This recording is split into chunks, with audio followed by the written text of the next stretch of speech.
আসসালামু আলাইকুম প্রিয় দর্শক, অন্য মঞ্চ অনুষ্ঠানে আপনাদের স্বাগত জানাই। প্রিয় বন্ধুরা, প্রীতি, সালাম এবং শুভেচ্ছা নেবেন।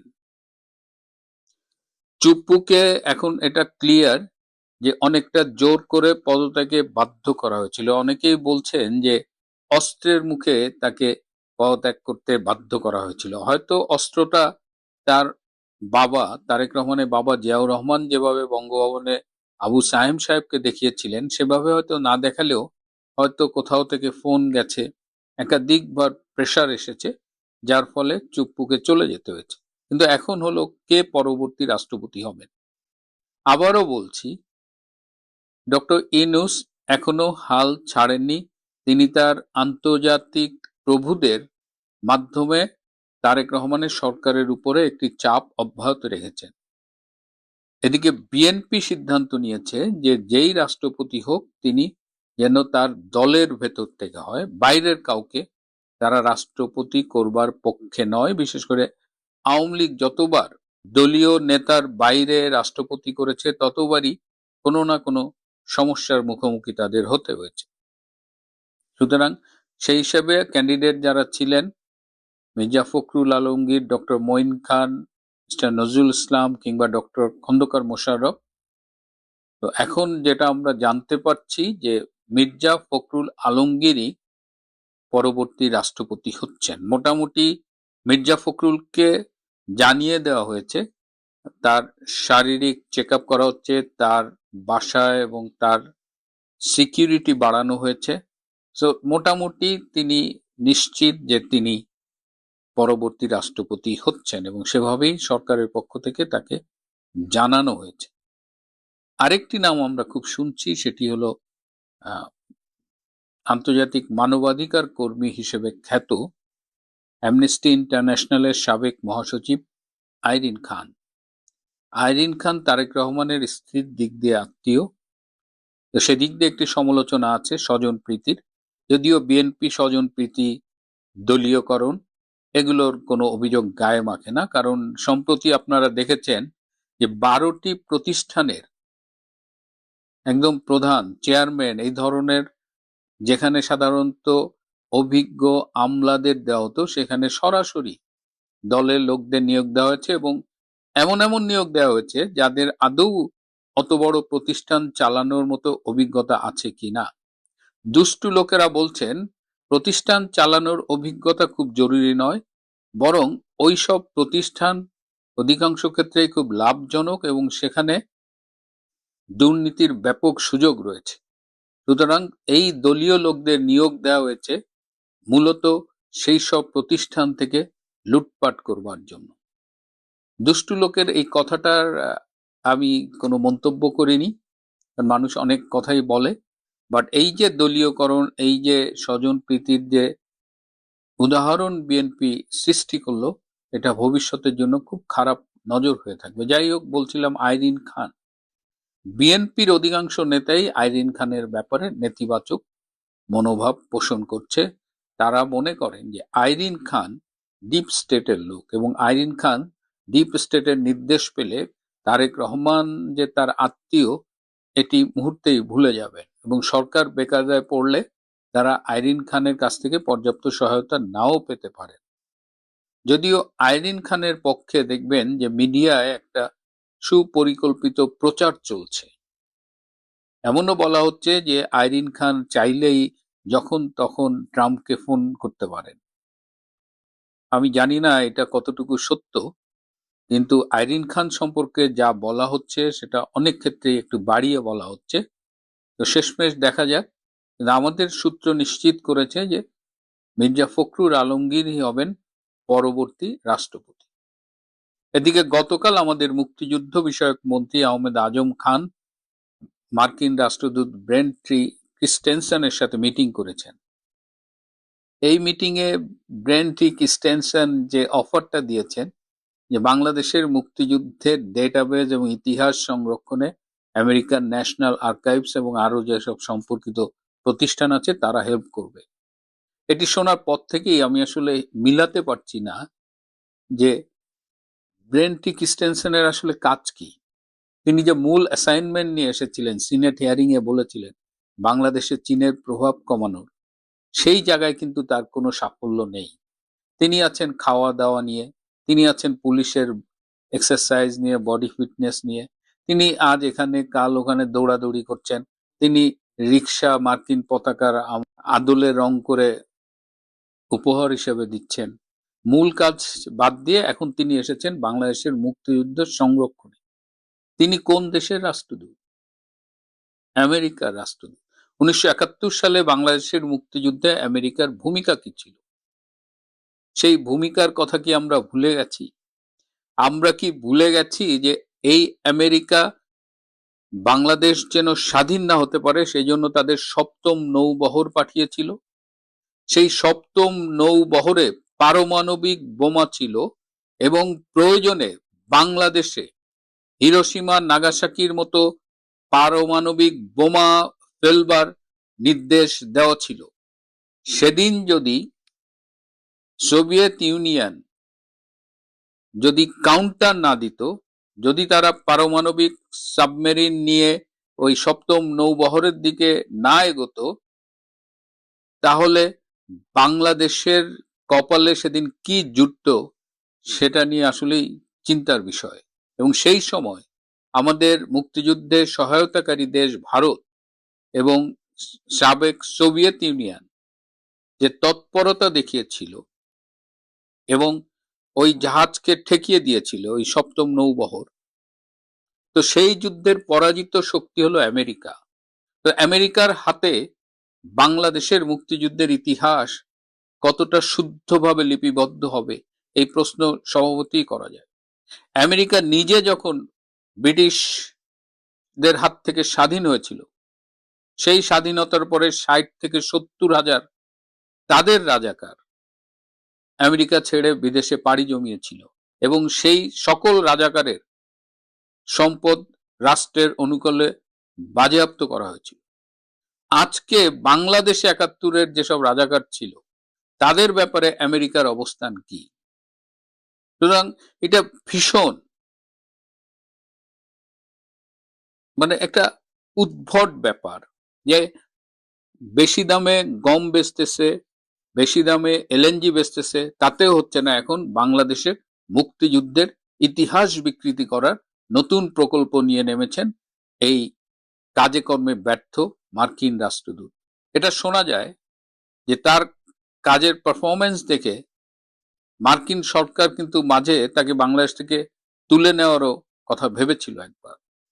আমার মনে হয় যে মুক্তিযুদ্ধের ইতিহাস নিয়ে এই যে মার্কিন ছলচাতুরি এবং ইতিহাস বিকৃতির যে উদ্যোগ তারা নিয়েছে, এটির একটি প্রতিবাদ করা উচিত। বাংলাদেশের মুক্তিযুদ্ধের ইতিহাস অনেকভাবেই লিপিবদ্ধ আছে, এমনকি মুক্তিযুদ্ধের ইতিহাস 16 খণ্ডে লিপিবদ্ধ আছে। তো সেগুলো বাংলাদেশের সরকার করবে, মুক্তিযুদ্ধের পক্ষের সরকার যখন ক্ষমতায় আসে তারা করবে।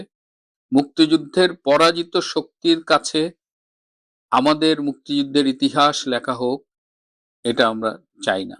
ট্রাম্প কি ধীরে ধীরে বুঝতে পারছেন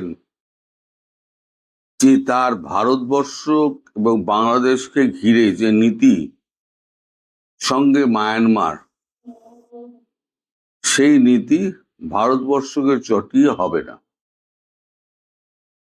ভারতবর্ষকে অস্থির করার চেষ্টা করেছেন বাংলাদেশকে নিয়ে, বাংলাদেশকে দিয়ে বলা যায়। অন্যদিকে ট্যারিফ, তারপর রাশিয়ার তেলের কেনার ওপরে তার একেবারে অত্যাধিক ট্যারিফের সেই হুঙ্কার, কখনো 100%, কখনো 500%। দেখছে কোনো দিকে কোনো লাভ হচ্ছে না। চীনের দিকে ভারত না ঝুঁকলেও কাছাকাছি একটা ভারত চীন সম্পর্ক তৈরি হচ্ছে, কারণ বর্ডার ডিসপুটটা মিটে গিয়েছে। কিন্তু চীনও কি থেমে আছে? আন্তর্জাতিক কূটনীতিতে কেউ কিন্তু নিজের জমি এক বিন্দু ছাড়ে না, চীন তো ছাড়েই না। ভারতও সঙ্গে সঙ্গে লেগে আছে। এখন আগে আমি আমেরিকার কথাটা বলে দিই। আমেরিকার আমাদের রাষ্ট্রদূত, যিনি সার্জিও গোর, তিনি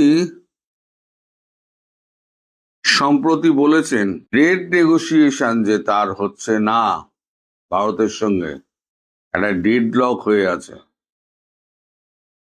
এত যে G7 তেল টেল পারলেন, my great friend, a tough negotiator, great man বলে ট্রাম্প যে এত সুখ্যাতি করলেন, হ্যান্ডশেক ছাড়া তো গলায় গলায় তো মেলা হলো না। অর্থাৎ মোদিজি ওই বলেছিলেন, একবার অবিশ্বাসের পাত্র হয়ে গেলে মোদিজি আর বিশ্বাস করবেন না, যেমন বিএনপি কে আর বিশ্বাস করছেন না। আমি বলি না, কূটনীতিতে প্রতি মুহূর্তে খেলা চেঞ্জ হচ্ছে। এখন ভারতকে খুশি করার জন্য ট্রাম্প উঠে পড়ে লেগেছে। তিনি ভারত আসার ইচ্ছা প্রকাশ করেছেন G7 মিটিংয়েই, পার্শ্ব বৈঠকে। ভারত হ্যাঁ না কিছুই বলেনি, একটা আমন্ত্রণ পত্রও পাঠায়নি যে আপনি আসুন। এবারে আসি চায়না প্রসঙ্গে। চায়না ভারতের সঙ্গে সম্পর্ক ভালো রাখার চেষ্টা করছে, পাশাপাশি বাংলাদেশের সঙ্গে নানান রকম চুক্তি করছে। সেটা আপনার তিস্তা ব্যারেজ হোক, আপনার ফাইটার জেট হোক, আপনার এডি সিস্টেম হোক, নানান রকম সমঝোতা পত্র তৈরি হচ্ছে। এটা না আমেরিকা ভালো চোখে দেখছে, না ভারত ভালো চোখে দেখছে। ভারত মুখে কিছু বলে না। ভারত কি করেছে, গ্রেট নিকোবর আইল্যান্ড, যেটা মালাক্কা স্টেট, তার একেবারে কাছাকাছি, সেই মালাক্কা স্টেটের কাছাকাছি গ্রেট নিকোবরে ভারত কি করছে শুনুন। ভারত মহাসাগরে নিজের ক্ষমতা বাড়াতে এবং দেশের অর্থনীতি প্রতিরক্ষা মজবুত করতে ভারত সরকার গ্রেট নিকোবর এবং লাক্ষাদ্বীপের মতো দূরবর্তী দ্বীপগুলিতে প্রায় 9 থেকে 10 বিলিয়ন ডলারের বিশাল অঙ্কের অর্থ লগ্নি বা বিনিয়োগ করছে। এই বিনিয়োগের মূল লক্ষ্য দ্বীপগুলির পরিকাঠামো উন্নত করা এবং আঞ্চলিক নিরাপত্তা জোরদার করা। মূল উন্নয়ন প্রকল্প সমূহ গ্রেট নিকোবর মেগা প্রকল্প প্রায় 9 বিলিয়ন মার্কিন ডলার, মানে হচ্ছে আপনার 90,000 কোটি টাকার একটা প্রকল্প হাতে নেওয়া হয়েছে। এখানে কি থাকছে, ট্রান্সশিপমেন্ট পোর্ট, মালাক্কা প্রণালীর কাছে একটি বিশাল কন্টেনার টার্মিনাল, বিমানবন্দর, বিদ্যুৎ, একটি গ্রিনফিল্ড আন্তর্জাতিক বিমানবন্দর এবং গ্যাস ও সৌর বিদ্যুৎ কেন্দ্র তৈরি করবে, লাক্ষাদ্বীপে পর্যটন কেন্দ্র করবে, এবং লাক্ষাদ্বীপে যেটা প্ল্যানে আছে সেখানেও একটা সমুদ্র বন্দর করা হবে, যেটা এখানে উল্লেখ করা নেই। কৌশলগত পরিবেশ প্রভাব কি পড়বে, মালাক্কা প্রণালীর কাছাকাছি অবস্থান হওয়া একটি সামুদ্রিক বাণিজ্যের নজরদারি এবং দেশের সুরক্ষা ব্যবস্থায় সাহায্য করবে। এই যে মালাক্কা প্রণালী আছে না, এই মালাক্কা প্রণালী হচ্ছে ভারতের একেবারে গ্রেট নিকোবরের একেবারে সামনে 100 কিলোমিটারের দূরে। আর চীন বলে রেখে দিয়েছে যে এই মালাক্কা প্রণালী হচ্ছে আমাদের রেড লাইন। মালাক্কা প্রণালী দিয়েই একমাত্র চীনের জাহাজ বেরোতে পারে।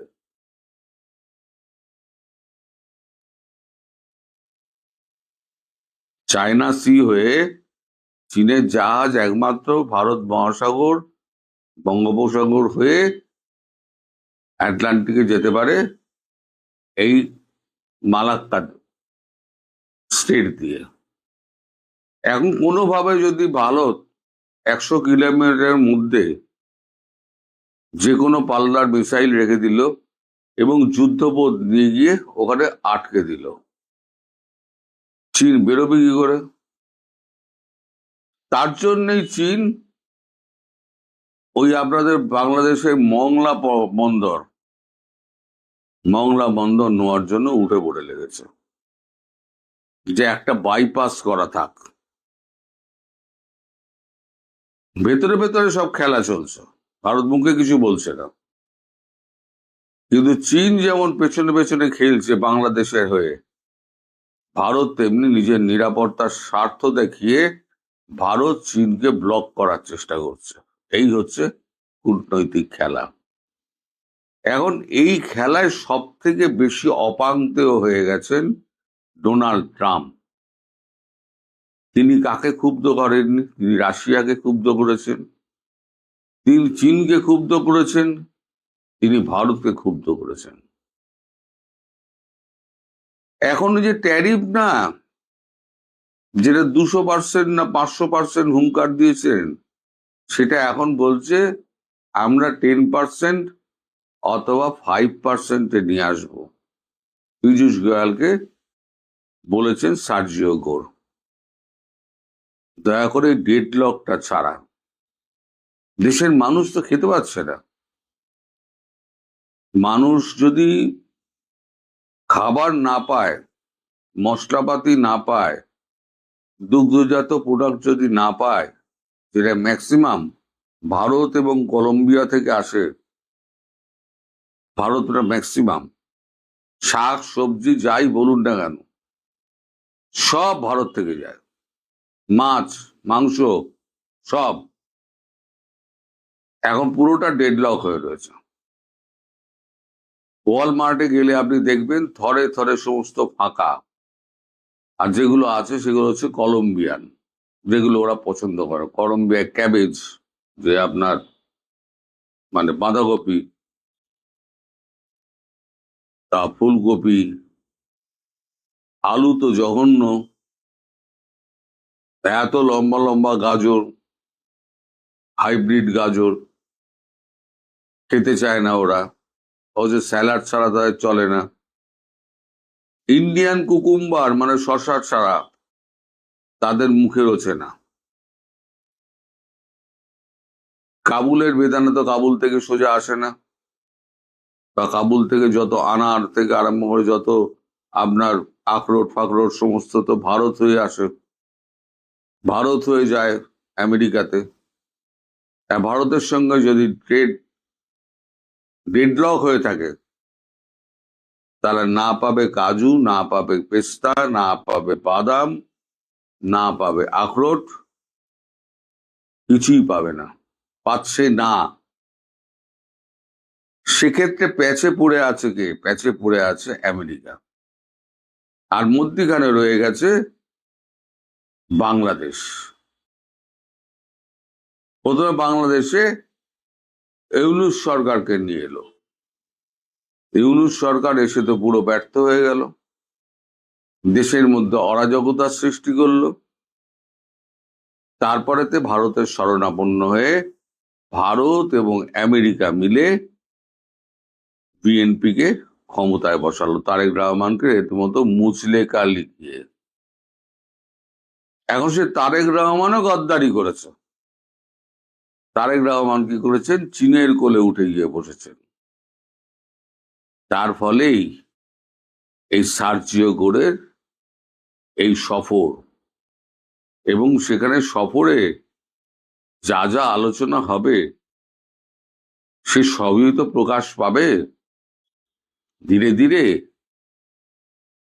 তখন দেখবেন আপনাদের ওপরে চাপটা কিরাম আসে। আমি যেটা বলেছিলাম না, দীর্ঘদিন ধরে বলে আসছি, চাপ কতটা বাড়বে। ট্রাম্প আসার জন্য উন্মুখ হয়ে রয়েছেন, মোদিজি ডাকছেন না।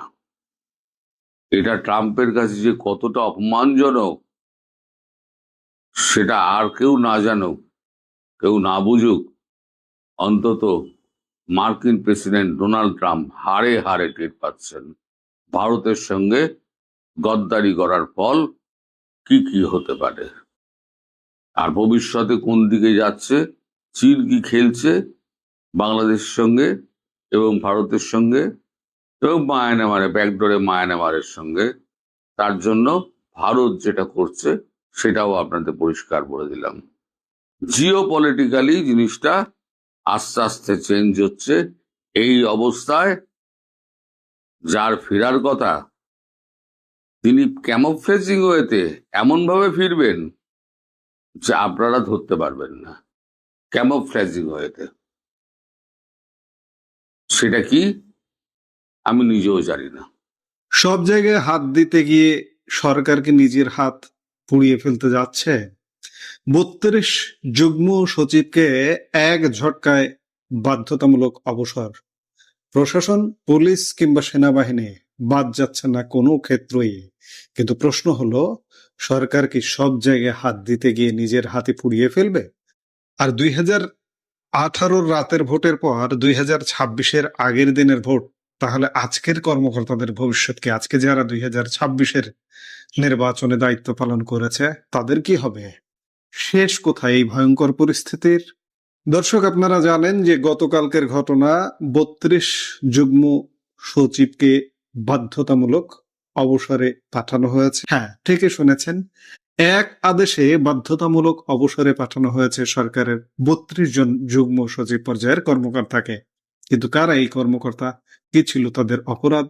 অনুসন্ধানে দেখা যাচ্ছে বাধ্যতামূলক অবসরে পাঠানো এই কর্মকর্তাদের অনেকেই 2018 সালের বহুল আলোচিত ও বিতর্কিত জাতীয় নির্বাচনের সময় বিভিন্ন জেলায় ডিসি বা জেলা প্রশাসক হিসেবে দায়িত্ব পালন করেছিলেন এবং দীর্ঘদিন ধরে তারা জনপ্রশাসন মন্ত্রণালয়ে ওএসডি বা বিশেষ ভারপ্রাপ্ত কর্মকর্তা হিসেবে অলস বসেছিলেন। শেষ পর্যন্ত তাদের চাকরি হারিয়ে গেল।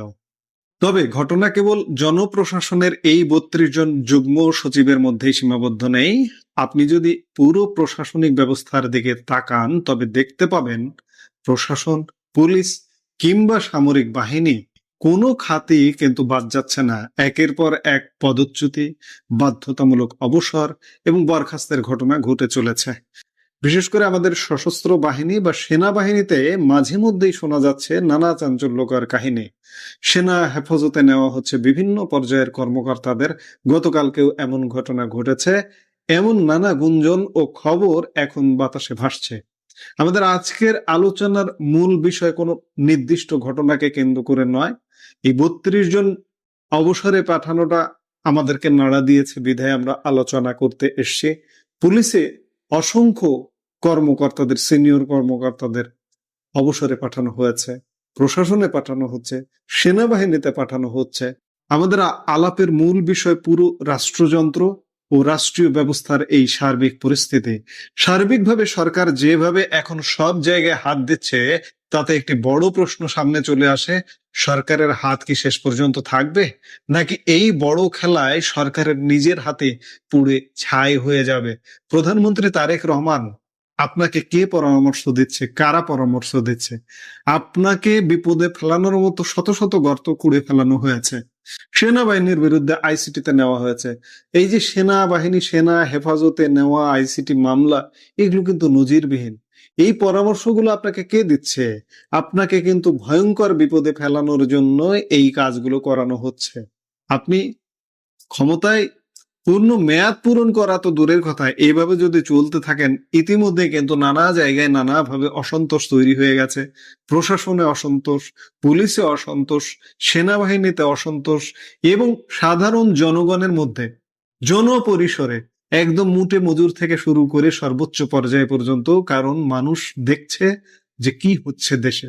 ব্যবসা বাণিজ্য, অর্থনীতি, শ্রমজীবী মানুষের শ্রম নেই, কর্ম নেই, বাজারে ব্যবসা নেই, মানে ভয়ঙ্কর একটা অবস্থা। এই ভয়ঙ্কর অবস্থার মধ্যে এই যে রাষ্ট্রযন্ত্র যারা চালায়, আইন শৃঙ্খলা, প্রশাসন, তাদেরকে যেভাবে হেনস্থা করা হচ্ছে, পরিস্থিতি কিন্তু ভয়ঙ্কর হবে। প্রশ্ন আসছে যে যদি 2018 সালের নির্বাচনকে অপরাধ বা সমস্যা হিসেবে ধরা হয়, যেখানে ওই কর্মকর্তাদের ভূমিকা ছিল, মানে গতকাল যে 32 যুগ্ম সচিবকে বাধ্যতামূলক অবসরে পাঠানো হলো। তবে আমাদের একটু ইতিহাসের পাতা থেকে সাম্প্রতিক সময়ে ফিরে আসতে হবে। আমরা সবাই জানি 2018 সালের নির্বাচনকে সাধারণ মানুষ ও বিশ্লেষকরা ব্যাখ্যা করেন রাতের ভোট হিসেবে। আর সেই নির্বাচনে দায়িত্ব পালন করার অপরাধে বা সহায়তার দায়ে যদি আজ এত বছর পর কর্মকর্তাদের চাকুরি হারাতে হয়, তবে 2026 সালের 12 ফেব্রুয়ারি অনুষ্ঠিত নির্বাচনকে আমরা কি বলবো? যে 2026 সালের 12 ফেব্রুয়ারি নির্বাচনে বিএনপি ক্ষমতায় এলো, সেই নির্বাচনকে তো সাধারণ মানুষ বলছে আগের দিনের ভোট, অর্থাৎ ওটা ছিল রাতের ভোট। এটি আরো অ্যাডভান্স, আরো নগ্নভাবে ভোট কারচুপি করা হয়েছে আগের দিনের ভোট হিসেবে। আজকে যারা দায়িত্ব পালন করছেন তাদের কি হবে? আসলে কর্মকর্তা কর্মচারীরা যারা দায়িত্ব পালন করেন, তারা যখন যে ক্ষমতায় থাকে সেই সরকারের দায়িত্ব পালন করেন। সরকারের দায়িত্ব যদি ওই কর্মকর্তা না পালন করেন, তাহলে তো তার সমস্যা হবে, তিনি চাকরি করতে পারবেন না। আজকে এত বছর পর ওই সময় কি করেছে সেটির খেসারত হিসেবে তাদের চাকরিচ্যুত করা হচ্ছে। আজকে যারা 26-এর নির্বাচনে আপনাকে ক্ষমতায় এনেছে তাদের কি হবে? এইভাবে যদি চলতে থাকে তাহলে একটা রাষ্ট্রযন্ত্র আসলে চলতে পারে না। একদিকে 2018 রাতের ভোট, অন্যদিকে 2026-এর আগের দিনের ভোট। তাহলে নৈতিকতার মানদণ্ডটা আসলে কোথায় গিয়ে দাঁড়ালো? এখানেই উঠে আসে সবচেয়ে বড় ও উদ্বেগজনক প্রশ্নটি। 2026 সালের এই নির্বাচনে যে প্রশাসনিক ও পুলিশ কর্মকর্তারা দায়িত্ব পালন করলেন কিংবা সরকারকে নির্বাচনে জেতাতে সাহায্য করলেন, তাদের ভবিষ্যৎ আসলে কি? আজ যারা 2018 সালের ভোটের অজুহাতে চাকরি হারাচ্ছেন, কাল যখন আবার ক্ষমতার পট পরিবর্তন হবে বা অন্য কোনো পরিস্থিতি তৈরি হবে, তখন কি 2026-এর কর্তাদের ভাগ্য একই হবে? তারাও কি একইভাবে বলির পাঠা হবেন? সব মিলিয়ে দেশে এবং রাষ্ট্রযন্ত্রের ভেতরে যা চলছে তা অত্যন্ত সংকটময় এবং এক কথায় ভয়ঙ্কর। প্রশাসন একটি দেশের মেরুদণ্ড, পুলিশ আইন শৃঙ্খলার প্রতীক, আর সশস্ত্র বাহিনী একটি সার্বভৌম রাষ্ট্রের নিরাপত্তার শেষ ভরসা স্থল। যখন এই তিনটি সংবেদনশীল ও মৌলিক জায়গায় একসঙ্গে এত বড় অস্থিরতা তৈরি হয়, তখন সাধারণ মানুষের মনে চরম আতঙ্ক ও অনিশ্চয়তা তৈরি হওয়াটাই স্বাভাবিক। একদিকে গণছাটায়, ওএসডি এবং চাকরিচ্যুতই, অন্যদিকে সেনা হেফাজতে নেওয়ার মতো থমথমে ঘটনা। এই সব কিছুর ইঙ্গিত দিচ্ছে যে রাষ্ট্রযন্ত্রের ভেতরকার ভারসাম্য বা ভারসাম্যের রাজনীতি মারাত্মকভাবে ক্ষতিগ্রস্ত হচ্ছে। সরকার হয়তো কঠোর হাতে সব নিয়ন্ত্রণ করতে চাইছে কিংবা একটি বলয় তৈরি করতে চাইছে, কিন্তু ইতিহাস বলে রাষ্ট্রের সব প্রতিষ্ঠানের ওপর একসঙ্গে চাপ প্রয়োগ করতে গেলে এবং প্রতিশোধের রাজনীতি চালু করলে একসময় পুরো শাসন ব্যবস্থায় ভেস্তে যাওয়ার ঝুঁকিতে পড়ে। দর্শক, আমরা কোনো নির্দিষ্ট দলের পক্ষ বা বিপক্ষের কথা বলছি না, আমরা বলছি একটি স্বাধীন ও গণতান্ত্রিক রাষ্ট্রের কাঠামোগত সুরক্ষার কথা। 18 রাতের ভোটের কর্মকর্তাদের যদি আজ খেসারত দিতে হয়, তবে 26-এর আগের দিনের ভোটের কর্মকর্তারাও কাল নিরাপদ থাকবেন না। এই চক্র যদি চলতেই থাকে, তবে সরকারি আমলা ও আইন শৃঙ্খলা বাহিনীর সদস্যরা রাষ্ট্রকে সেবা না দিয়ে শুধু শাসক দলকে সেবা দেওয়ার প্রতিযোগিতায় নামবেন এবং সত্যিকার অর্থে ভবিষ্যৎ প্রজন্ম, মেধাবী প্রজন্ম বাংলাদেশের প্রশাসন, পুলিশ, আর্মি, সেনাবাহিনী, সশস্ত্র বাহিনীতে আসলে চাকরি করবে কিনা, করতে আসবে কিনা, নাকি দেশ ছেড়ে চলে যাবে, এটি কিন্তু ভাবনার বিষয়। হাজারবার ভাববে যে এখানে চাকরি করতে গেলে একটা পর্যায়ে এই কাজ হতে পারে, এই শাস্তি পেতে হতে পারে, তাহলে কেন চাকরি করবে? সব মিলিয়ে যা চলছে তা সত্যি এক ভয়ঙ্কর রূপ নিচ্ছে। এখন একটাই প্রশ্ন পুরো দেশবাসীর মনে, যে এর শেষ কোথায়? রাষ্ট্র কি তার এই অস্থিরতার ঘূর্ণিপাক থেকে বের হতে পারবে, নাকি এই সার্বিক রাজনৈতিক ও প্রশাসনিক আগ্নেয়গিরি পুরো ব্যবস্থাটাকে গ্রাস করে ফেলবে? তারেক রহমান যেভাবে দেশ চালাচ্ছেন, 6ষ্ঠ মাস চলছে, এই 6ষ্ঠ মাসে তারেক রহমানের জন্য হয়তো একদম হলফ করে বলছি যে একটা ভয়ঙ্কর পরিস্থিতি অপেক্ষা করছে। কারণ চারিদিকে হাত দিতে গেলে হাত কিন্তু পুড়ে যাবে, সেদিকেই যাচ্ছে তারেক রহমানের সরকার। এই মুহূর্তের ভিডিও থেকে বিদায় নিতে চাই। ফেঞ্চুগঞ্জের এই ঘটনাটা আসলে এই ভিডিওটা উনি এরকম ভিডিও আরো অনেক করেছেন। সেটা হলো শিক্ষামূলক। উনার কিন্তু উনার পেজে যদি আপনি যান, আপনি দেখতে পাবেন যে উনি ছাত্রছাত্রীদেরকে নাচের মাধ্যমে অঙ্ক শিখাচ্ছেন। তিনি বিভিন্নভাবে ছাত্রছাত্রীদেরকে অনুপ্রাণিত করে এবং তিনি কিন্তু এই গত বছর খুব সম্ভবত গত বছরই শ্রেষ্ঠ শিক্ষিকা হয়েছেন ওই। হ্যাঁ, তো এই ঘটনাটা আসলে প্রথম হলো কি যে উনি অগোচরে ছিলেন। অল অফ এ সাডেন যুক্তরাজ্য প্রবাসী একজন নাম হলো, ওর নাম কি ইমন। হুম। এর নাম হলো, আপনি যদি ওর নাম হলো কি বলে? যুক্তরাজ্য প্রবাসী আসিফ ইকবাল ইরন। ইরন। আসিফ ইকবাল উনি যুক্তরাজ্যে থাকেন। উনি ফেঞ্চুগঞ্জ প্রতিদিন নামে একটা পত্রিকার সম্পাদকও বটে। ঠিক আছে? এই ফেঞ্চুগঞ্জ পত্রিকার এই প্রতিদিন পত্রিকাতেই এই ব্যঙ্গ করে এবং এই নাচ নাকি অশ্লীল এগুলো বলে এই যুক্তরাজ্য প্রবাসী এই যুবক ইরন, আসিফ ইকবাল ইরন, তিনি এটা প্রথম তাকে ব্যঙ্গ করে এখানে এবং সেই সাথে বট বাহিনী মানে জঙ্গি জামাত বাহিনী যেগুলো মৌলবাদী যারা আছে এরা তার পিছনে লেগেছে। লাগার পরে শেষ পর্যন্ত যেটা হয়েছে, এটা বাংলাদেশের জন্য একটা, আমি মনে করি যে ২০২৪ পরে বাংলাদেশের যে জঙ্গিদের যে আস্ফালন, সে আস্ফালনের প্রতি মানুষ কিন্তু জবাব দিয়েছে এই ফেসবুকেই। বহু মানুষ তার পক্ষে দাঁড়িয়েছে। যেটা আমরা ২৪ পরে একটা প্রথমবার একটা দেখতে পেলাম যে মানুষ মৌলবাদীদের অপছন্দ করে। এই প্রথম আসলো যে মৌলবাদী আচরণ। একটা ছেলে, একটা লোক, সে যুক্তরাজ্যে থাকে।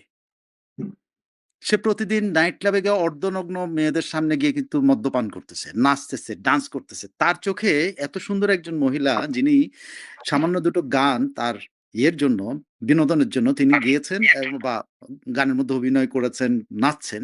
এটা তার কাছে কিন্তু অশ্লীল লাগতেছে। কিন্তু সে কিন্তু যুক্তরাজ্যে থেকে কিন্তু ওই সমস্ত অশ্লীল কর্মকাণ্ডের সাথে সে জড়িত আছে। খোঁজ নিয়ে দেখেন। আর কিছু না হোক, প্রত্যেকদিন সকালবেলায় যে সামারের সকালবেলা যে নারীদের দিকে উনি তাকান, পাশের বাড়ির দিকে তাকান, সামনের দিকে তাকান, সেটা উনার কাছে কিন্তু অশ্লীল লাগে না। এটা খুব আনন্দদায়ক কিন্তু। এটাই হলো জামাতি।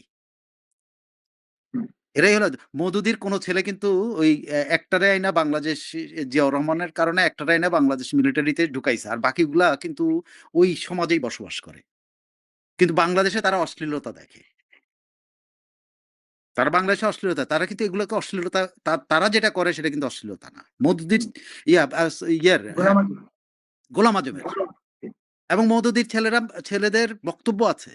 মওদুদির ছেলেরা কোনোদিন মওদুদির ছেলের ইন্টারভিউ আছে। বলছে যে মওদুদি যেই ইয়েটা করে, মওদুদি নিজেও চাইতো না তার সন্তানরা যেন জামাতে ইসলামী না করে, মওদুদি চাইতেন। মানে তারা কত হিপোক্রেট, আপনি যেটাই বলেন। এই আসিফ ইকবাল ইরন, সেও আমার ধারণা এই সেও কিন্তু যেটা করেছে, এই কাজটা করেছে, সেও আলোচিত হওয়ার জন্য করছে। বাট এরা কিন্তু এই দেখেন মৌলবাদী আচরণটাকে কিন্তু ব্যবহার করছে আলোচিত হওয়ার জন্য। যেমনটা রাজশাহীতে ওই আম্মার নামে একটা জঙ্গি করে যাচ্ছে। তাদের এই আম্মারদের সহযোগীদেরকে পিটাইছে কিন্তু ছাত্রদল, জিডি হইছে। হাসপাতালে ভর্তি আছে। আর তারা যায় পিটাইলো কাকে? ছাত্রলীগকে। আম্মার তার বক্তব্য দিচ্ছে হলো ছাত্রলীগের বিরুদ্ধে। দেখেন এই ছেলেগুলি ছেলেগুলি কিন্তু বাংলাদেশে এই রাজশাহী বিশ্ববিদ্যালয়ের ছেলেমেয়েদের কাছে সৎ ছেলে, তাই না? মহাসৎ না আম্মার? তাকে ভোট দেওয়ার জন্য নির্বাচিত করছে না? সে আম্মার ডাহা মিছা কথা কইতেছে। তারে পিটাইছিল ছাত্রদল, তার লোকদেরকে পিটাইছে ছাত্ররা, আর সে যা ছাত্রলীগ পিটায়, ছাত্রলীগের বিরুদ্ধে কিন্তু বিবৃতি দিচ্ছে। এই যে মিথ্যা কথা বলা, মিথ্যা কথা বলে যে জঙ্গি উত্থান ঘটিয়েছে, এই মিথ্যাটাকে আমরা, যে জাতি অ্যাটলিস্ট কিছু মানুষ ফেসবুকে প্রতিবাদ করছে, এইটা কিন্তু অত্যন্ত পজিটিভ একটা দিক।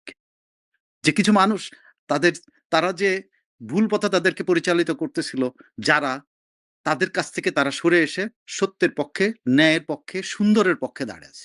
যে কয়টা মানুষই দাঁড়িয়েছে। বাংলাদেশে মুক্তিযুদ্ধের পরে একটা দীর্ঘ সময় কিন্তু রাজাকার আলবদর আল শামস বিরুদ্ধে একটা ঘৃণা ছিল।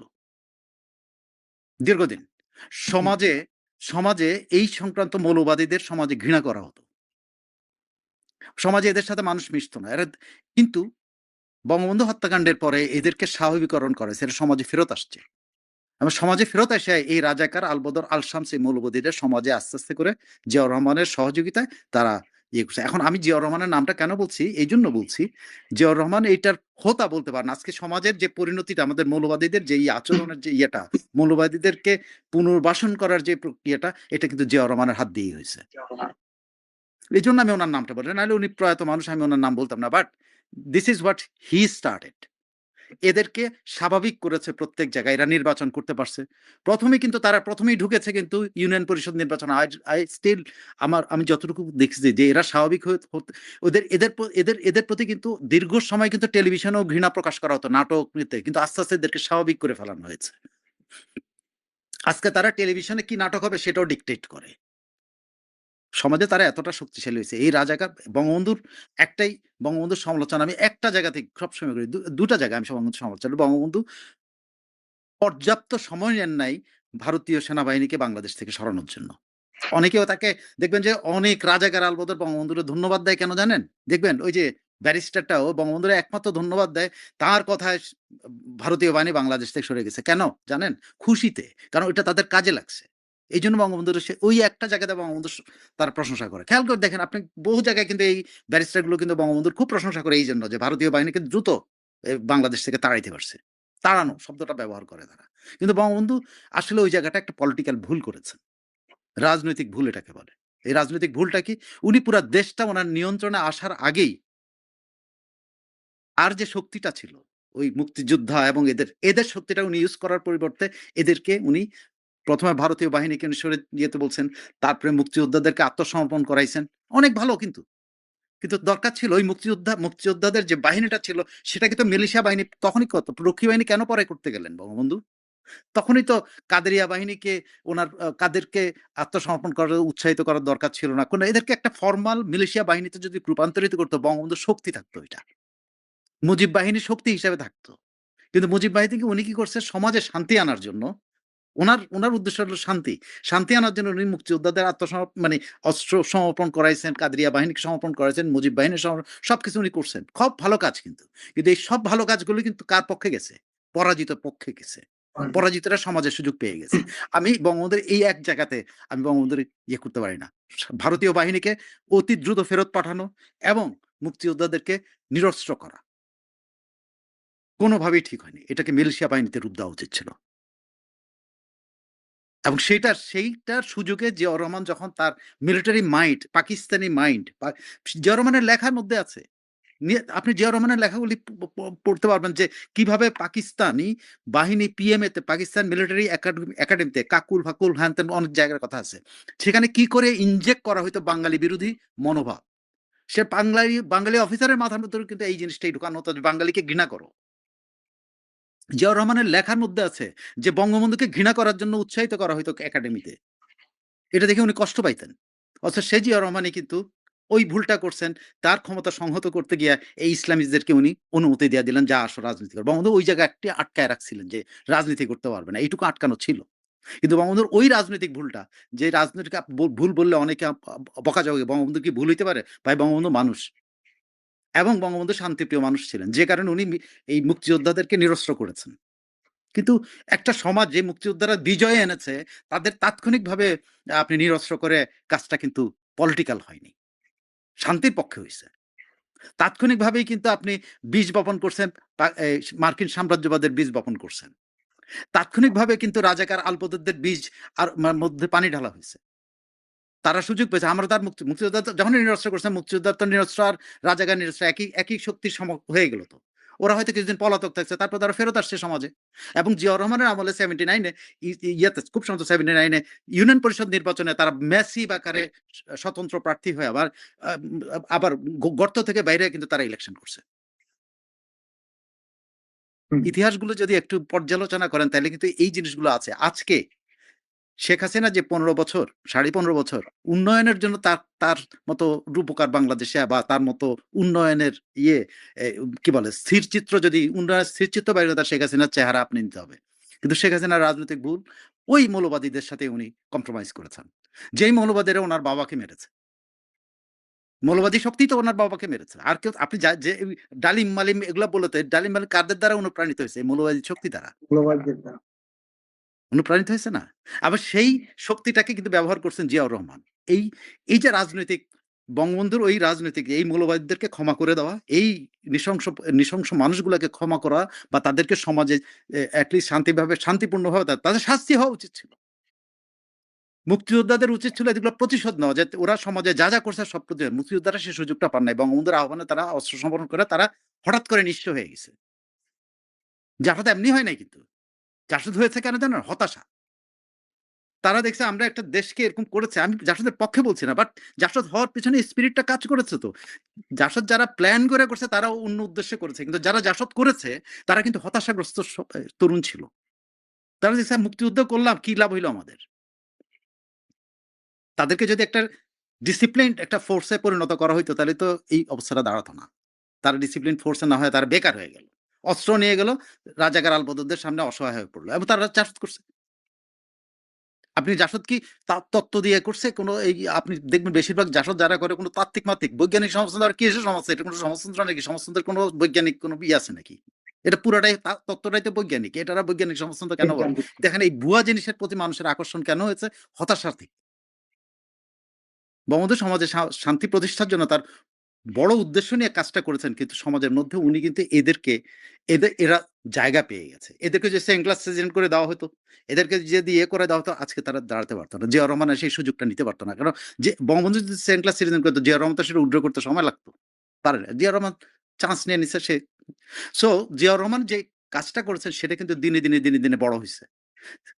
শেখ হাসিনা উন্নয়নের দিকে দৃষ্টি দিতে গিয়ে যেমন তার দলের দিকে উনি দৃষ্টি দিতে পারেন নাই, তার দলের ভিতরে পর্যন্ত এই মৌলবাদীরা ঢুকে পড়ছে। ছাত্রলীগের মতো জায়গাতে যেখানে রিক্রুটমেন্টের প্রথম প্রসেস, সেই ছাত্রলীগের মধ্যে উনি হেলমেট বাহিনী ঢুকে পড়ছে। কারণ উনি দৃষ্টি দিতে পারেন না। আর যাদেরকে উনি নেতা বানিয়েছেন তারাও দৃষ্টি দেয়নি। ছাগল পাগলকে সাধারণ সম্পাদকের দায়িত্ব দিচ্ছেন, সাংগঠনিক সম্পাদকের দায়িত্ব দিচ্ছেন, যারা যার নিজের স্বার্থ নিয়ে ব্যস্ত ছিল, সংগঠন নিয়ে ব্যস্ত ছিল না। তো আপনি যদি এই কাঠামো থেকে যদি আপনি বেরোতে চান তাইলে কিন্তু এই মৌলবাদীদের আপনার কোণঠাসা করতেই হবে। আজকে ফেসবুকের মাধ্যমে যে জনগণ যেই মানুষগুলো প্রতিবাদ করেছে এরাই কিন্তু আসল শক্তি এবং এটাকে উৎসাহিত করা। আওয়ামী লীগের উচিত হলো এই মানুষগুলোকে সামনে নিয়ে আসা, যে মানুষগুলো আজকে এই প্রতিকূল সময়ের মধ্যে ফেসবুকের মাধ্যমে এই রানী পাল, কি যেন ওনার নাম? বিউটি রানী পালের পক্ষে দাঁড়িয়েছে। এই মানুষগুলোকে আইডেন্টিফাই করা, এই মানুষগুলোকে উৎসাহিত করা যে তোমরা প্রতিবাদটা এইভাবে জারি রাখবা। এটা আওয়ামী লীগের কাজ হওয়া উচিত। এইভাবেই তারা রিক্রুট করতে পারে আসল যারা বাংলাদেশ পক্ষের শক্তি, বাঙালির শক্তি। এদেরকে বের করা উচিত। আওয়ামী লীগ এদেরকে খোঁজ নেওয়া উচিত যে কারা এরা, যারা এরকম প্রতিকূল সময়ে বিউটি রানী পালের পক্ষে দাঁড়িয়েছে। প্রত্যেকের উচিত, যারা আসলে বাংলাদেশটাকে ভালো চান, বাংলাদেশকে বাঙালির বাংলাদেশ চান, মৌলবাদীদের বাংলাদেশ না। চিন্তা করে দেখেন, একটা মৌলবাদী যুক্তরাজ্যে বসে রয়েছে, সে ওখানে সমস্ত প্রাকৃতিক ইয়ে মানে চোখের স্বাধীনতার সুযোগ সুবিধা ভোগ করে। ওখানে এই সামারে কয়জনে কাপড় পরে ঠিক মতো, কয়টা কাপড় পরে? তো সে তো ওগুলা ঠিকই দেখতেছে। এখানে বিউটি রানীর প্রতি রানীর প্রতি তার এরকম দৃষ্টিভঙ্গি হলো কেন? কারণ সে ওই মনের লোক। সে আমার দেশটাকে এইভাবে দেখতে চায়, কিন্তু ভোগ করবে কিন্তু পশ্চিমা। দেখা গেল ধরুন প্রত্যেকটা মৌলবাদীর সন্তানরা কিন্তু এইগুলো ঠিকই ভোগ করতেছে, কিন্তু দেশে তার বাপ এবং এরা কিন্তু মৌলবাদী। আপনি এই যে এমপিটার কথা চিন্তা করেন, এমপির কত বক্তৃতা আছে যে মেয়েদেরকে কিভাবে অবগুণ্ঠনে থাকতে হবে। তিনি অবগুণ্ঠন থেকে দেখেন যে একটা বক্তৃতা দিচ্ছে, মেয়েদেরকে ঘরের ভিতরে আটকে রেখে দরজার পাশে পেছনে থেকে উনি বক্তৃতা দিচ্ছেন মেয়েদের উদ্দেশ্যে, মেয়েদেরকে কত অবগুণ্ঠন থাকতে হয়, আর নিজে মেয়েদের কাপড় খোলেন। সম্মানিত দর্শক, আমাদের দেশে এবং অন্যান্য দেশে আজ এবং অতীতকালে যত ক্ষমতার পট পরিবর্তন হয়েছে তার বেশিরভাগই হয়েছে প্রাসাদ ষড়যন্ত্রে। শুরুটা হয়েছে নিজের বাড়ি থেকে, ঘর থেকে। কখনো আপন ভাই, কখনো স্ত্রী, কখনো সন্তান, কখনো আত্মীয় স্বজন, কিংবা কখনো একান্ত বিশ্বস্ত ব্যক্তি। তারা রাজার সঙ্গে, ক্ষমতাধর ব্যক্তির সঙ্গে, রাজনৈতিক ব্যক্তিত্বের সঙ্গে বেইমানি করেছে, মুনাফিকি করেছে, তাকে দুষ্ট বুদ্ধি দিয়েছে এবং এমন কর্মকাণ্ড করেছে, সেই কর্মকাণ্ডের ফলে রাজনীতিবিদ বা রাজা বা ক্ষমতার যিনি কেন্দ্র রয়েছেন তার ব্যক্তিগত ইমেজ মারাত্মকভাবে ধ্বংসপ্রাপ্ত হয়েছে। এই প্রাসাদ থেকেই বিদেশি যারা আক্রমণকারী তাদেরকে আক্রমণ করা মানে আমন্ত্রণ জানানো হয়েছে। এই প্রাসাদে বসে একান্ত রাজার আপনজন তারা আততায়ী ভাড়া করে এনেছে, প্রাসাদে ঢুকিয়েছে, হত্যাকাণ্ড ঘটিয়েছে। এবং এই প্রাসাদের মধ্যে যিনি রাষ্ট্রপতি, প্রধানমন্ত্রী, রাজা, মহারাজার বডিগার্ড, তার হাতে বহু রাজা-বাদশাহ খুন হয়েছেন। এই প্রাসাদে বসে সবচেয়ে বিশ্বস্ত যে ডাক্তার তার চিকিৎসা কাজে নিয়োজিত থাকেন, তিনি রাজাকে বিষ প্রয়োগ করেছেন। এই প্রাসাদে বসে যিনি পাচক, খাবার তৈরি করেন, তিনি রাজার খাবারে বিষ মিশিয়ে রাজাকে শেষ করে দিয়েছেন। যে প্রেয়সী, প্রিয়তমা, তার স্ত্রী, সেই প্রিয়তমা স্ত্রী কখনো বিষ প্রয়োগ করে তাকে মেরেছে, কখনো গলা টিপে মেরেছে, কখনো যাকে বলা হয় মুখে বালিশ চেপে বড়, বড়, বড়, বড় রাজা-বাদশাকে মেরে ফেলেছে। এরকম ঘটনা যদি আমি বলি, at least 100 ঘটনা আমি আপনাদেরকে বলতে পারবো। তো কাজেই একটি সরকারের যে পতন হয়, সেই পতনের শুরুটা হয় প্রাসাদ থেকে। আর সেই প্রাসাদে যে রাজনীতির পতন হয়, ক্ষমতার পতন হয়, এটার কতগুলো ডাইমেনশন থাকে। ১ নম্বর ডাইমেনশন হলো সরাসরি রাজাকে মেরে ফেলা। দ্বিতীয়ত হলো যে রাজার সকল তথ্য-উপাত্ত দুর্বল দিকগুলো প্রতিপক্ষের কাছে হস্তান্তর করা, প্রতিপক্ষ সেটা ব্যবহার করে কখনো রাজপ্রাসাদ আক্রমণ করবে, কখনো তার রাজাকে আততায়ী পাঠিয়ে মেরে ফেলবে, কখনো রাজার বিরুদ্ধে গণ আন্দোলন গড়ে তুলবে এবং রাজার গোপন বিষয়গুলো জনসম্মুখে প্রকাশ করে জনবিচ্ছিন্নতাকে করে ফেলবে। এভাবেই তো অতীতকালে ঘটনাগুলো ঘটেছে। ভারতে নাদির শাহ এসে ভারত আক্রমণ করলেন বা জহিরুদ্দিন মোহাম্মদ বাবর ভারত আক্রমণ করলেন। সুলতান মাহমুদ ১৭ বার ভারত আক্রমণ করলেন। হালাকু খান বাগদাদ আক্রমণ করলেন। এই ঘটনাগুলো ঘটেছে, এরকম অসংখ্য ঘটনা যেটার শুরুটা হয়েছিল একদম রাজপ্রাসাদের ভিতর থেকে, একান্ত আপনজন। তো সেই দিক থেকে আমাদের দেশের সাম্প্রতিক আ ২ জন রাজনৈতিক ব্যক্তিত্ব। আপনি যদি ধরেন শেখ হাসিনা, তার যে পতন, তার পতনের যে বীজ, এই বীজটি বপিত হয়েছে। তারপর সেই বীজ থেকে গাছ হয়েছে, ফল হয়েছে, ফুল হয়েছে, ফল হয়েছে, সবই ওই গণভবনে। এবং যে লোকগুলো তার পতন ঘটিয়েছে, তাদের একটা অংশ তাকে ছেড়ে গিয়েছেন, একটা অংশ জেলখানাতে আছে এবং আরেকটি অংশ এখনো তাকে ঘেরাও করে আছে। তিনি এখনো পর্যন্ত দিল্লিতে বসে একটা সিঙ্গেল লোক পাননি, যার সঙ্গে তার ২০ থেকে ৩০ বছরের, ৪০ বছরের নিঃস্বার্থ প্রেম, নিঃস্বার্থ ভালোবাসা, মানে প্রেম বলতে মানে তাকে অন্তঃস্থল থেকে ভালোবাসেন। এরকম একটা সিঙ্গেল লোকের সন্ধান উনি এখন পর্যন্ত পাননি। উনার পরিবার, আমরা যা কিছু দেখেছি, উনার ছেলের সাথে উনার সম্পর্ক, উনার পুত্রবধূর সাথে সম্পর্ক, উনার বোন, বোনের ছেলেমেয়ে, এই যে বা আত্মীয়স্বজন যাদের সাথে সম্পর্ক, এটা আমরা দেখেছি বাইরে যে ওয়ান অফ দ্য হ্যাপিয়েস্ট, তিনি ছেলের সঙ্গে মানে ব্যাডমিন্টন খেলছেন ইত্যাদি, ইত্যাদি। কিন্তু পরিবারের অভ্যন্তরে তাদের মধ্যে যে আসলে কি সম্পর্ক রয়েছে, সেই সম্পর্কটি মানে এটি আ সোজা একটা বাংলা কথা বলি তাহলে আপনি বুঝতে পারবেন। 1/11 এর সময়টিতে যখন শেখ হাসিনা গ্রেপ্তার হয়েছিলেন, তখন আমরা দিনের পর দিন তার জেলখানার সামনে দাঁড়িয়েছিলাম। অনেকে কেঁদেছি, অনেকে মিছিল মিটিং করেছে। যার, যার অবস্থান থেকে তার মুক্তির জন্য প্রাণদত্ত চেষ্টা করেছে। আচ্ছা বলেন তো, তার কোনো সন্তান-সন্ততি, সেটা সজীব ওয়াজেদ জয় বলেন বা সাইমা ওয়াজেদ পুতুল বলেন বা ববি বলেন, রূপন্তী বলেন, টিউলিপ সিদ্দিকী বলেন, 1/11 এর সময় শেখ হাসিনা জেলখানায় সামনে কাউকে দেখেছেন? আপনি বলেন শুধু, আমি জানি না। আবার এখন তার এই বিপদের সময়টিতে আ বাংলাদেশে তার খুব আপনজন এসে এই মুহূর্তে যদি দাঁড়ায়, আচ্ছা ঠিক আছে শেখ হাসিনা আসতে পারছে না। কিন্তু যদি জয় আসেন, রূপন্তী আসেন, টিউলিপ সিদ্দিকী আসেন, তারপরে ববি আসেন, কি হবে বলেন তো বাংলাদেশে? কিন্তু তারা আসছেন না। ঠিক একই অবস্থা আপনি চিন্তা করেন, বেগম জিয়ার ক্ষেত্রে চিন্তা করেন। তিনি পুরোটা সময় অসুস্থ ছিলেন। তিনি পুরোটা সময় অসুস্থ ছিলেন। তাকে জেলে নেওয়া হলো। কোকো মারা গেলেন। কত কিছু হলো। কিন্তু তারেক রহমান সাহেব তো আসেননি। এখন তিনি যত ভ্রাতৃপ্রেম দেখান, যত মাতৃপ্রেম দেখান, কিন্তু মোসাদ্দেক আলী ফালু যখন লাশ নিয়ে তাকে নিষেধ করা হয়েছিল বিভিন্ন গোয়েন্দা এজেন্সি থেকে যে ডোন্ট ডু ইট। কিন্তু মোসাদ্দেক আলী ফালু তিনি আরাফাত রহমান কোকোর লাশ নিয়ে তিনি দেশে আসলেন এবং সেই লাশ নিয়ে বেগম জিয়ার সঙ্গে দেখা করলেন, এরপর তাকে জেলে ঢুকতে হলো। তিনি তো জেলে গেছেন। তো মোসাদ্দেক আলী ফালু যদি জেলে যেতে পারেন, আবার তারেক রহমান সাহেবকে ভালোবাসতে গিয়ে গিয়াসউদ্দিন আল মামুন তার পুরো জীবনটা তিনি জেলে কাটিয়েছেন। তার ব্যবসা বাণিজ্য সবকিছু জেলে কাটিয়েছেন। কিন্তু এখন পর্যন্ত তারেক রহমান সাহেবের পক্ষে বিপক্ষে একটা উহ শব্দ তিনি করেননি। আমি এবং তিনি জেলখানাতে একই সেলে ছিলাম, পাশাপাশি রুমে ছিলাম।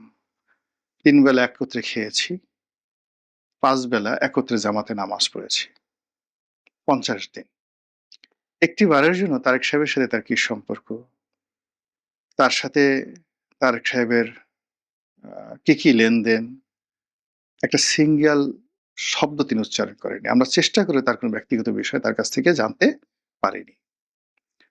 তো এখন সেই দিক থেকে আপনি চিন্তা করেন যে তিনি তার সারাটা জীবন যে বন্ধুর জন্য দিয়ে দিলেন, সেই বন্ধু তার জন্য কি করলো? এখন তার জন্য কি করছে? এগুলোর ফলাফল কিন্তু কখনোই ভালো হয় না। কখনোই ভালো হয় না। এটা বিএনপির জন্য প্রযোজ্য, আওয়ামী লীগের জন্য প্রযোজ্য। আমাকে একবার সেই একজন ভারতীয় কূটনীতিবিদ, এটা সম্ভবত ১৫-১৬ সনের দিকে, একজন ভারতীয় ডিপ্লোম্যাট, বাংলাদেশের একজন এমিনেন্ট জার্নালিস্ট, তার বাসায় একটা বৈঠক হচ্ছে সেখানে।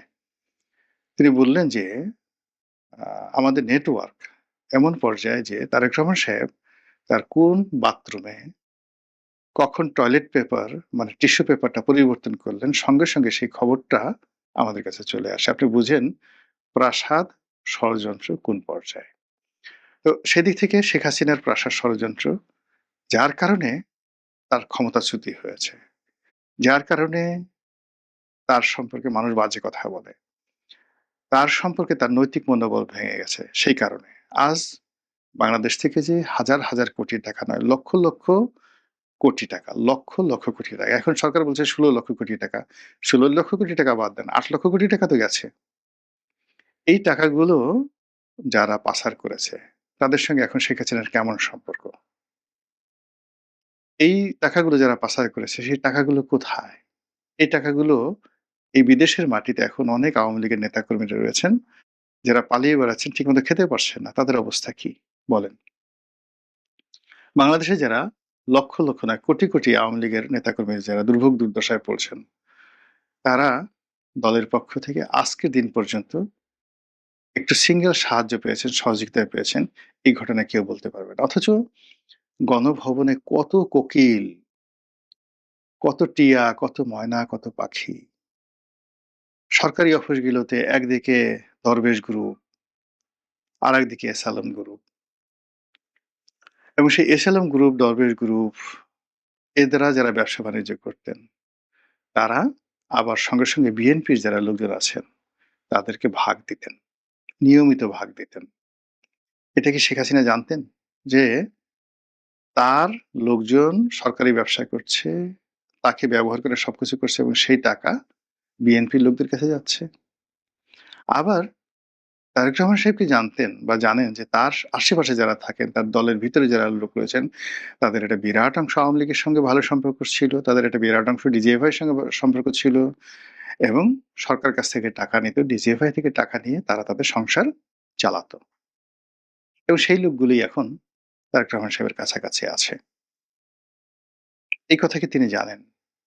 অথবা তিনি অনেক লোককে ভালোবাসেন, যারা প্রকাশ্যে প্রচন্ডভাবে জামাতকে গালাগালি করেন, প্রচন্ডভাবে আওয়ামী লীগকে গালাগালি করেন।